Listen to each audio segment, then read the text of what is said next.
শাহজাহান ওমরের হুঙ্কার, আমি আবারও এমপি মন্ত্রী হব। এগুলো কোনো ঘটনা কি আমাদের জীবনে? আমি আবার এমপি হব, এই দেশে আবার এই দেশে মন্ত্রী হব, লুট করে রেখে রাখো। গ্রেপ্তারের পর ঝালকাঠি ১ আসনের আওয়ামী লীগের সাবেক এমপি ব্যারিস্টার শাহজাহান ওমর হুঙ্কার দিয়ে বলেছেন, আমি একজন মুক্তিযোদ্ধা। এসব মামলা আমার জন্য কোনো ঘটনাই না, আমি আবারও এই দেশের মন্ত্রী ও এমপি হব। গতকাল বৃহস্পতিবার সকালে গ্রেপ্তারের পর সাংবাদিকদের সঙ্গে কথা বলার এক পর্যায়ে তিনি কথা বলেন। এর আগে তাকে গ্রেপ্তার দেখিয়ে আদালতে পাঠায় ঝালকাঠির সিনিয়র জুডিশিয়াল ম্যাজিস্ট্রেট আদালত। এরপর দুপুরে তাকে কারাগারে পাঠানো হয়। পুলিশ ও আদালত সূত্রে জানা যায়, কাঠালিয়া উপজেলা বিএনপি কার্যালয় ভাঙচুর করার অভিযোগে ২০২৩ সালের ৪ ডিসেম্বর মামলাটি করেছিলেন আক্তার হোসেন মীর বহর নামে এক ব্যক্তি।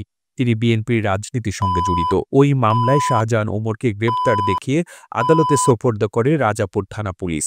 জানা গেছে, এদিন সকালে বরিশাল থেকে ঝালকাঠির রাজাপুরে যাওয়ার পথে পিংড়ি এলাকায় সাবেক এই আওয়ামী এমপির গাড়িতে হামলার ঘটনা ঘটে। এতে তার গাড়ি ক্ষতবিক্ষত হয়ে ধ্বংসস্তূপে পরিণত হয়।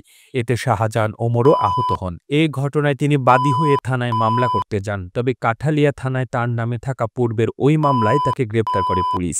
উল্লেখ্য, ঝালকাঠি জেলা প্রতিষ্ঠিত হবার পরে বাকরগঞ্জ ১২ আসনের সংসদ সদস্য ছিলেন শাহজাহান ওমর। পঞ্চম, অষ্টম ও দ্বাদশ জাতীয় সংসদে তিনি ঝালকাঠি ১ আসন থেকে নির্বাচনে লড়ে জয়লাভ করেন। খালেদা জিয়ার প্রথম ও তৃতীয় মন্ত্রিসভায় একাধিক দপ্তরের দায়িত্ব পালন করেছেন তিনি। দীর্ঘদিন বিএনপির রাজনীতির সঙ্গে যুক্ত থাকার পর দ্বাদশ সংসদ নির্বাচনের আগে আওয়ামী লীগে যোগ দেন শাহজাহান ওমর।